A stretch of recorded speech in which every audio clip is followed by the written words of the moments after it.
Fans, welcome to this week's Sports Chat, the post-basketball pre-spring sports edition.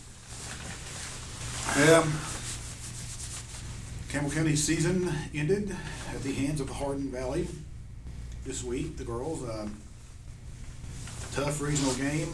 Been really nice to have gotten that win because Bearden, the number one seed, lost in the first round to a Palatine. Campbell County had dominated. And that would have been a big opportunity for the Lady Cougars to advance on down the line, to have been able to host Pal in that second regional, but it wasn't to be. Hardin Valley has got a good squad, and they managed. And I talked to Bo Vincent today. They're a young squad. They managed to get a 3-point win over Campbell County, and bright days ahead for the Lady Cougars with a lot of that team returning. Jessica Stanley, the only starter I know of. Carla Beams. Both started throughout the year at different times. Leva and Ashley Whited, she's out. But there's a crop of really tall people coming up to replace those people. I mean, you got some 6-foot tall girls coming in or close to it. Just a bright future, in my opinion, for Campbell County Lady Cougars. Right, the Lady Cougars, they have a ton of talent there right now. Pretty good amount of talent on the middle school level, so can't say anything too bad about the future there. Otherwise, as Patrick pointed out, we are counting down to spring. That means track, baseball, softball, tennis, soccer, UT football, spring practice. Campbell County football, spring practice. Will fall in Jacksboro for spring practice. Warmer weather finally after it seemed like it's cloudy, rainy, cold, snowy almost every day for the last 2 months. Then you get the traffic jam on top of that. It's been quite the last several days. Pretty good time actually for sports to be over in the short term for the next week or so before the seasons get cranked up for everybody. Maybe the interstate traffic will be less hectic at that point. Lots of news coming out with the whole Peyton Manning, Jamie Northright saga today. Sports Illustrated did a story on it. Actually interviewed a guy who played on the team, Greg Johnson, who played at the same time Manning was Manning's roommate at the time, back in college for a few of his days. Also happened to be an eyewitness to the incident, and he pretty much said that Peyton Manning, this is 19-year-old Peyton Manning, lowered one side of his shorts down, exposed his moon, a little bit. Not really appropriate behavior with a woman in the room, but he was 19. He's 19. It's a locker room. So. And mooning's it's a thing. Yeah, especially back in those days.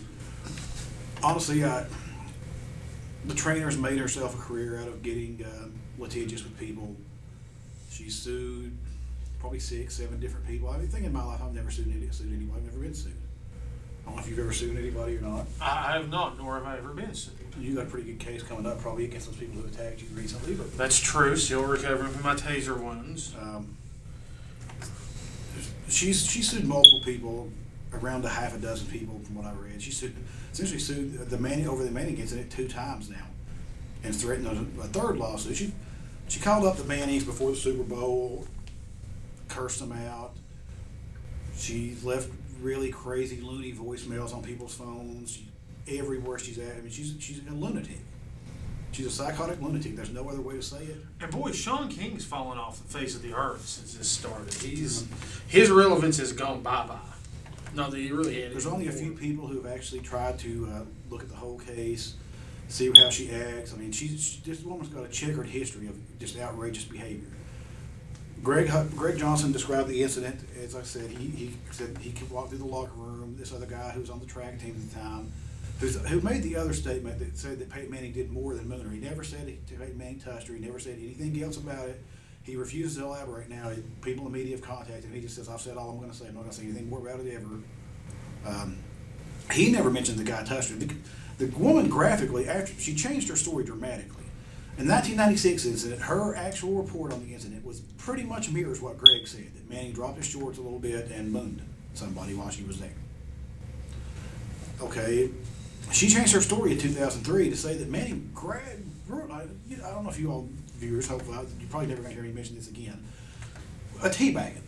Yeah, it's just, now if it were Chris DeMont, yes. Peyton Manning. The outrage. She claimed that he dropped his pants. Once again, this is me a little graphic, but it's what she claimed and what's in her suit. Spread his butt cheeks, and press his anus to her nose, and his scrotum to her face, and rubbed it up and down. Now that's how much she changed her story from her initial report that he mooned me, which she sued and won $300,000 over, or was settled for $300,000, to get to that point. And that's how much her story changed. That's a big, from dropping his shorts a little bit to something full blown brutal. The track guy, the con or whatever his name, the other witness, he made no claims that Manning physically touched her. He never made that statement. Now Greg Johnson came out and said that this is what happened. He said in 1996 he told his story what happened. 2003 he was in Iraq on active duty serving. He said, I didn't know about it. I didn't hear about this incident happening again in 2003. He said, I didn't hear that she sued anybody. He said, I was in Iraq. It was initial phases of Desert Storm. He was a Marine. Now he's a law enforcement officer. And he said, this is what happened. This is how it happened. It was a moon. He was 19. It was wrong. We knew it was wrong. He admitted it was wrong. We paid the penalty. The university paid its settlement or whatever. And that's what happened. Now, who do you believe here in this situation? The woman who apparently is unhinged, stalkerish, psychotic. Sues everybody she can. Sues everybody that she can. Multiple. I mean, she's even got some of those slip and fall sues on people. Who's apparently about to lose her house due to the mortgage, had made threatening calls to the Mannings, probably implying that she may want some money out of this, or she's going to tell everybody what Peyton did, violating her own agreement that she actually sued the Mannings for a second time, because claiming they violated the agreement. And now she's just doing this, handing documents over to everybody. Now, do you believe her story? Or do you believe Manning, who's been pretty much one of the more virtuous players in the NFL history, as well as Greg Johnson, the former U.S. Marine, current law enforcement officer, who says this happened? Or even the other guy who says that never mentions physical contact and will not say anything more about it? Or that Manning apparently graphically held her down, essentially, and forcibly teabagged her. I mean, harshly. You know, again, a teabagging, not something I see Peyton Manning ever doing. Lots of reports coming out about the woman's character. There's voicemails have been recorded and finally starting to come out of just the insane rambling she goes on with. I think she's desperate for money. She has a career of suing. I mean, she sued Donna Karan, the fashion designer, recently because she claimed Donna Karan gave her bad advice on going to a physical therapist. This woman's a doctor. Her physical therapy is her thing. Claimed that Donna Karan, the fashion designer, gave her bad advice on which doctor to go to. And the doctor heard her. So she sued Donna Karan. It really doesn't even make sense. Now, granted, she lost the case horribly, but that's how, you can't believe what a plaintiff says when they're looking for money. And it's clear that she is. And it's finally starting to come out. And it's a shame that ESPN won't report on that. They don't even use the word allegedly in their reports. The New York Post guy trying to defend his guy, the guy who fakes being black and then stole all Black Lives Matter's money. Well, that's a good scheme, I guess, if you can get it going. But apparently, white black guy, Sean King, not the quarterback, he's never going to recant. And there's people out there like this guy who goes by the name Chris Warcraft. He's a former punter, but he apparently plays World of Warcraft a lot now. And seems like a reasonable transition. Clay Travis has been feuding with him on Twitter and some other places. I would say Clay Travis has had it going on this week. And he has nothing else to do, so he calls Clay Travis racist. I'm not sure how that calling a white person white is racism. And again, but apparently it is in this guy's. This guy's, if you watch the South Park episode, you should if you hadn't. He's a PC bro. They're politically correct. They're in your face, politically correct guys, bro. And Travis pointed this out, that you can't just, we live in a society now where apparently if a woman says it, that's all that has to happen. Yeah. There's no presumption of innocence. There is just nothing but 100% complete. If a woman says it, you're guilty. You're guilty, you did it. No facts are looked at. And that guy even said that the guy that wrote the story today said, I actually retweeted the story Sean King posted and praised him for it. until I actually looked at any of the facts and realized how just terribly inaccurate, what shoddy journalism it was. And that's just the bottom line. You can't run with a story like that. You can't print a story like that, or you couldn't back in the any reasonable, responsible journalism times. Look, there's all kinds of stories. And granted, small time, local stuff. There's been plenty of stories I sat on because I can't get confirmation on. Plenty of them. And these days, mainstream media even has went to the way of everything's social media. I mean, you can tweet about something all you want to, whether it's true or not. You should not publish it as a factual story. But now they just, they treat everything like a social media. ESPN's shamefaced for running with it and playing it up the way they have. So the NFL.com or NBC.com, they had a guy who checked into it some and denounced it a little bit. Sally Jenkins from the Washington Post, I believe it was the Washington Post, pretty much the only female reporter who actually said, wait a minute, we got to look at the whole story here and see what's going to happen before condemning Manning immediately. And you look into it, you see the woman's a litigious nutcase who changed her story multiple times. I'm sorry, she has no credibility. You cannot give a sworn statement under oath about the incident one day, and then a few years later give a sworn statement under oath about the incident, and have them be two completely conflicting ways of what happened. Not even close to the and same be credible. story. You can't be credible at that point. And these people don't care. They have a Manning-hating agenda. They don't like it. He's white. Sean King doesn't like white people, which is just, I say, the supreme irony because he's white. And they had this big coronation of Cam Newton planned, and the Broncos won the Super Bowl. I mean, once again, it wasn't Peyton Manning that won the Super Bowl. If you're going to blame any Vol, you got to go after Malik Jackson. And Peyton Manning was on the team, but It didn't play defense against Cam. this was a dominating defense that won the Super Bowl for Denver. That's who won the Super Bowl. Cam Newton did lose the Super Bowl, in my opinion, because he was afraid to jump on that fumble. He's a chicken and a coward, and I would never trust him in my football team again if I were a Carolina fan. He showed what his true colors were. I mean, apparently going back to Auburn in those days when they were taking money to go to whatever school they wanted to go to, I guess you get what you can, but he showed his true colors. That's the bottom line with Cam. And it got these people bent out of shape because Manning was held as a hero, and this guy just knew that he'd done this, he'd been wrong. He did this 20 years ago when he was 19 years old. Now you get these Black Lives Matter people. I'm going to get off on a side tangent. I wonder how many of those people have criminal records. That's true. I wonder how many of them have even mooned people. You got to look over stuff like that because they've been PC. oppressed and all. PC.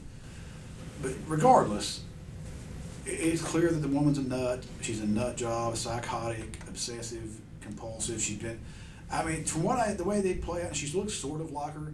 The way Glenn Close's character in Fatal Attraction acted. Yeah. Just that level of psychosis. Anybody involved. John Adams said for 2 years the News Sentinel got just pounded by just berating, profanity-laced phone calls nonstop, to the point that they just had to quit answering phones basically when she would call. The Knoxville police. She called Philip Fulmer and John Chambers bisexual lovers recently. Horrible side. She implied that Manning and Philip Fulmer had a sexual relationship because she also said Manning was gay. She implied that everybody in the Lady Vols athletic department were went straight after Jenny Moshak and Joan Cronin. They may be. I don't know if it matters, but claimed that they hated her because she wasn't a lesbian. She's made psychotic, insane, rambling claims about the entire athletic department for 20 years. And it's a completely different athletic department than it even was then. But regardless, you can't put any credibility in something like that. For major media outlets like ESPN, the New York Post, to run with them as if they're just absolute fact is just outrageous beyond. And Manny won't sue them because I'm sure he just wants this to be over with. He's pretty much ready to retire, whatever. But it's just outrageous the way they've behaved for a media outlet.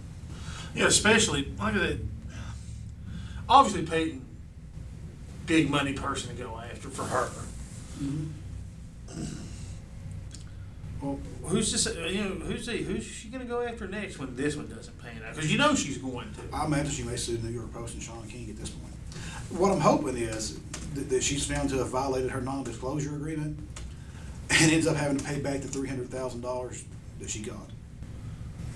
That would be fitting. That really would be. And the woman's got a doctorate, but apparently can't live within her means, and just sues people until she runs out of money, and then she sues somebody else. One of her friends, it's a former friend now, said pretty much came out with a statement in that article and said she sues people for money. That's what she does. So she tries to make a living. Well, it's good work if you can get it, I female guess. that worked with her at UT in a supervisory position 20 years ago said that she didn't care if she did sue. She said, I know she sues everybody, but she can sue me if she wants to because this is the truth. In her initial complaint, she complained that people called her bumper because she had big breasts. Well, she said that when she started working in the athletic department, she would walk up to people, especially men in the athletic department, and shake her breasts in their face and say that she should be called bumper, that you should call me bumper. They said she was the one that answered it. The woman said, I'll say it. She said, I know she sues everybody. You can't get comments out of everybody, but she said, it's just a simple fact. She used to do that. I've seen her do that. Another person who worked in the athletic department with her as a trainer at the time was a male. He said that she said stuff that made me feel uncomfortable. He said, I'm not going to say anything more than that because she'll probably sue me, but her vocabulary, the things she said, made me uncomfortable. And that's the kind of person this is, but since it made a man uncomfortable, it doesn't matter. Exactly. Men's lives, as long as you're white, don't matter. But it's all ridiculous. That's my rant for this week about the whole media running with that bunch of garbage. Well, fans, that'll about wrap it up this week. We'll see you next time on Sports Chat.